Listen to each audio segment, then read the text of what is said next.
초콜릿은 달콤해 달콤해 달콤해 오렌지는 상큼해 상큼해 상큼해. Guys, welcome back po sa aking YouTube channel. Today is, ay nako guys, finally talaga na ako na, alam mo yun, nagkakaroon na po ng ads, yung stream ads ko po, na talagang, syempre lahat talagang mga content creators sa Facebook is pinapangarap talaga na magkakaroon yung mga ads natin na, yun yung stream ads natin. So ngayon finally, hindi ko in-expect, kasi yung in-expect ko po, talagang kinakaroon ko po yung isa kong account, hindi po yung itong Jen Castillo ko, kasi yung una kasi yan talaga pinakaunang account ko, na na-disappoint po ako dyan, kasi nagkakaroon pa ako talaga ng, ang dami kong violation dyan, kasi di ba, kumukuha kasi ako ng mga any video doon sa any platform, especially po doon sa TikTok, and then kung saan mga apps na kinukuha ko siya, so which is bawal po talaga siya, so nagkakaroon pa ako ng violation. So ngayon hindi ko hininto ko siya, so naggumawa pa ako ng other account, yun na po yung January Castillo, January Herarcas ko, kaya ayun kinakaroon ko siya, so mas active ako dun sa bago kong account. So hindi ko in-expect na dito pala ako sa Jen Castillo bali dito pala ako magkakaroon ng setup na maano pala ako dito, mamonetize po yung stream ads ko. So syempre yun po talaga yung pinapangarap natin mga content ito na magkakaroon niya, kasi ang hirap kasi i-reach yung 60k minutes view, diba? Sobrang hirap talaga yan. So dito po ako talaga na nakaset up ako agad na hindi ko in-expect. And then syempre yung requirements, meron tayong 5k followers, and then siyempre follow ka sa mga monetization na, sa mga rules, kailangan naka-check lahat yan. And then doon sa minutes 60k views o minutes 60k minutes, diba, kailangan ma-reach mo yan para magkakaroon ng setup, and then magkakaroon ng ads yung mga videos mo. And then hindi ko in-expect talaga yan, kasi in-expect ko yung panibagong account ko, kasi kinakaroon ko talaga siya. So hindi po ako active dito, nag-active lang po ako yun sa Jen Castillo, kasi nga doon ko sineshow yung mga video ko dito sa isa kong account, kaya nagkaka-active siya, pero hindi talaga siya active, hindi ako nag-upload dyan. Makikita nyo puro mga share lang dyan ang pumapasok.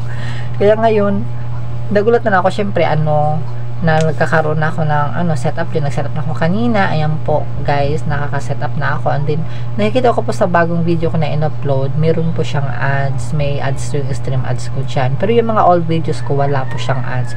So ngayon nag-apply po ako, diba, hindi ako na-approve dun sa profile, kasi nga meron nga akong hindi talaga magkakaroon, bali limited lang yung mga ads ko dyan sa dyan sa stream ads ko. Yung mga old ko hindi siya nagkakaroon ng ads, kasi nga ayun, meron kasi akong unoriginal, so kailangan ko talagang i-delete po lahat yung kung ano po yung nakaka-violation sa akin dyan. So syempre alam natin kung ano yung mga hindi sa atin, or may mga ginagamit ng mga music, kasi isa po talaga yung pinagbabawal, so magkakaroon pa tayo talaga dyan ng violation na unoriginal content. So yan po yung asa ko sa yung later, ayan, i-delete ko po lahat yan. So thankful na pa ako, kasi naka-set up na ako, and then syempre pag wala pong original content ko, syempre magkakaroon na talaga ng ads, so konti na lang yung anuhin natin siyaan.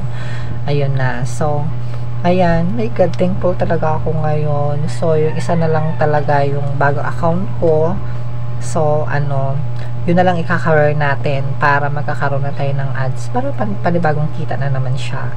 So ngayon ko po sa inyo, bali pakita ko po yung sa screen kung paano ko i-set up yung yung paano natin i-turn on, or paano natin i-set up yung natin, yung stream ads natin in stream ads. Ayan, so punta na tayo sa screen guys. Hello guys, so i-check po natin yung yung account ko sa stream ads, kasi na-complete na po, meron na po akong 5k followers, and then kasi naka 1000k na po kasi ako, so 60k lang po dapat yung meron tayo doon sa stream ads. So check natin guys kung meron bang setup nakalagay. I'm so excited. Okay, para tayo sa dashboard, and then ayan, so andito po yung monetization, so click natin ang monetization.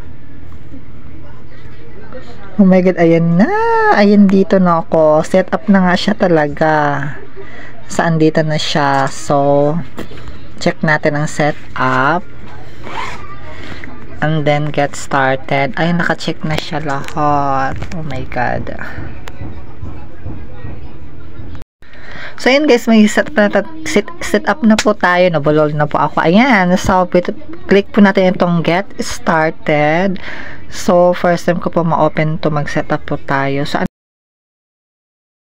ano po ako dito ng panibagong, ano ba yan, yung business info ko. So, kailangan mag-add ako ng new kasi baka mamaya, yung mga dati ko kasing inano dyan, in-apply, baka mamali-mali yung mga information. So, kailangan ko po mag-change dyan, mag-add ako ng new business info dyan.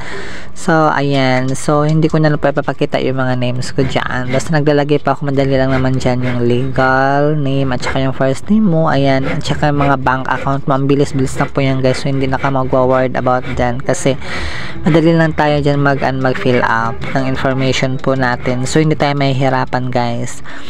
Ayan, so naglalagay na po ako dyan, na-complete ko na po yan, nilagyan ko na po, so hindi ko na lang po napapakita sa inyo, pero napakadali lang po, kaya nihingi lang po nila yung bank account mo, and then yung information mo, yung legal name mo, yung first name mo, yung bank account name, yan po guys. So dun ako sa 25 guys, so $25 sa minimum, hindi ako dun sa 100 kasi may option kasi siya, so dito na lang ako, so mag-add tax info na. So, ganyan nun guys, napakabilis lang po tayo mag-apply dyan sa kung paano tayo magsiset up. So, konting information ng mga details. So, kailangan talaga meron ka talagang bank account dyan. And yung pangalan ng bank account mo, ayan, continuous as Jean lang po natin yan para maging okay na po siya. And dyan, tapos may mga information dyan, nilalagay mo dyan, no ang nilagay ko dyan. And then individual, so lalagay mo lang po dyan.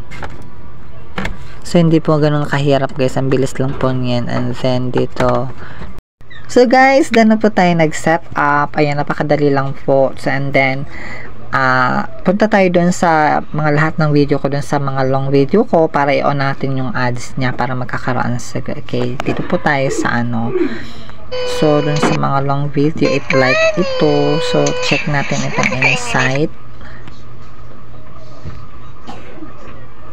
And then, yung settings. Ayan. So, i-on po natin itong ads on video. So, kailangan mag-blow siya. Ayan. Naka-enable na po siya. Ganun lang po sa isahin po natin siya yung mga video ko na long videos dyan. So, kailangan kasi meron po tayong another tutorial. Isa-isahin natin yan, insight, and then yung settings, and then i-on lang natin itong ads on video para magkakaroon po siya ng ads guys. So,